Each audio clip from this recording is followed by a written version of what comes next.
Creo que todos hemos hecho este tipo de dibujos alguna vez, y es que el hemisferio izquierdo del cerebro está tratando de dibujar, lo cual, como ya sabemos, no es una función que le corresponda a él, pero es muy metiche. El hemisferio izquierdo cataloga, analiza y le pone nombre a todo, y se fija solo en ciertos rasgos, los cuales considera importantes, y el resto lo vuelve como algo secundario. En el caso de este dibujo, tendemos a fijarnos en dos aspectos de la cara, los ojos y la boca, pues nos dicen todo el lenguaje emocional de la persona con la que estamos platicando. La nariz, las orejas y el cabello, por ejemplo, no nos interesan, entonces puedes evitar dibujarlos. En cuanto al cuerpo, en lo que más nos fijamos es en las manos, pues también expresan muchas cosas, por eso tendemos a hacerlas grandes. No así las piernas y los pies, que en este dibujo se hicieron cortas y pequeñas, lo cual quiere decir que casi no nos fijamos en eso. Lo mismo sucede con el rostro. Tendemos a fijarnos en los ojos, más que en otra cosa.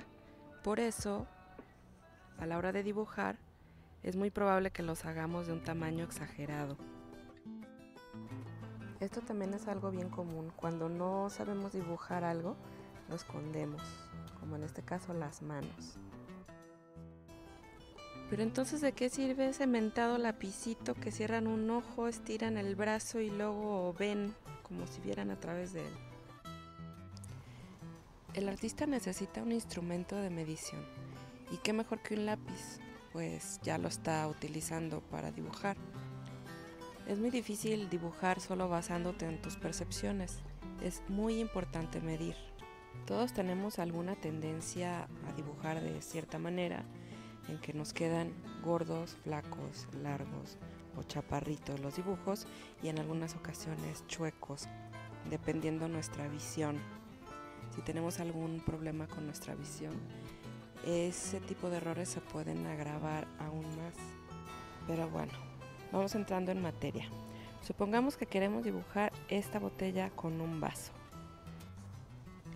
Lo primero es colocarte recto, estirar completamente tu brazo, cerrar uno de tus ojos y sosteniendo el lápiz entre tu pulgar y tu índice, vas a comenzar a hacer mediciones que ahora te voy a explicar. Tu dedo gordo va a ser el marcador de tu medición. Puedes subirlo y bajarlo a fin de tomar una medición correcta de tu modelo. Primero lo vas a medir hacia lo alto y después lo vas a medir hacia lo ancho. Esta primera medición es solo para ver si tu formato será horizontal o vertical, basándote en si tu modelo es más alto o más ancho. El segundo procedimiento es tomar una medida base que no sea ni muy pequeña ni muy grande. En este caso me parece que el ancho del vaso es la medida ideal. Esa medida me va a servir para comparar las partes de todo el conjunto. En este caso vemos que la botella mide 3 veces la medida de la boquilla del vaso. Y todo, absolutamente todo dentro de nuestra composición es medible y comparable con nuestra medida base. Ahora, no cometas el error de transcribir esta medición exactamente igual a tu papel. Esto solo nos va a servir de referencia. Tú vas a inventar una medida de acuerdo al formato que estás utilizando, ya sea más pequeño que tu modelo o mucho más grande, incluso tamaño mural. Analicemos cómo se resolvió este dibujo. Se tomó la medida base y, por ejemplo, se dio cuenta de que el tope de la botella mide la mitad de nuestra medida base. La etiqueta mide una vez nuestra medida base. El cuello de la botella mide 3/4 partes de nuestra medida base. y todo el resto de medidas fueron tomadas así. Es importante recalcar que al principio no se hizo el trazo, solo se tomaron medidas, se delimitaron los espacios donde quedaría la botella y el vaso y hasta después se empezó a hacer el trazo. De esta manera tenemos un trazo mucho más seguro. Si nos tomamos el tiempo de primero hacer todas las mediciones, tendremos un dibujo mucho más seguro y nos sentiremos mucho mejor. Si tomas la medida base, tal cual como la mediste, y la traspasas a tu papel, seguramente obtendrás un resultado más o menos así. Es decir, muy pequeño para el formato que estás utilizando. Poniéndolo un poco más claro, tendrás dos medidas base. Una, la que tomarás con tu lápiz, y otra que harás dependiendo del formato que estés utilizando. Estos puntos que he marcado aquí equivalen a una medida de mi lápiz. Cuando yo compare con otra medida, regresaré a mi papel, tomaré de referencia la medida base de mi papel y así podré poner las medidas adecuadas para el formato que estoy utilizando.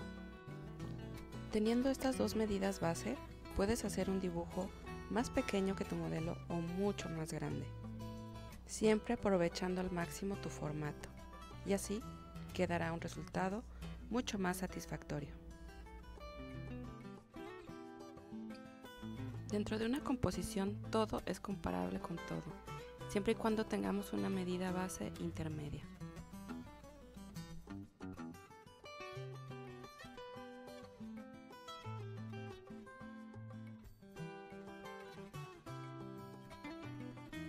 Por último, te recuerdo que la medida base debe ser algo de tamaño intermedio dentro de tu composición.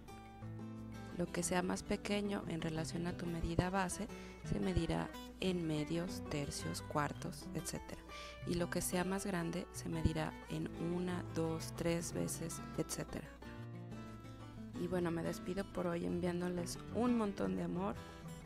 Espero les sirva esta clase y hasta la próxima.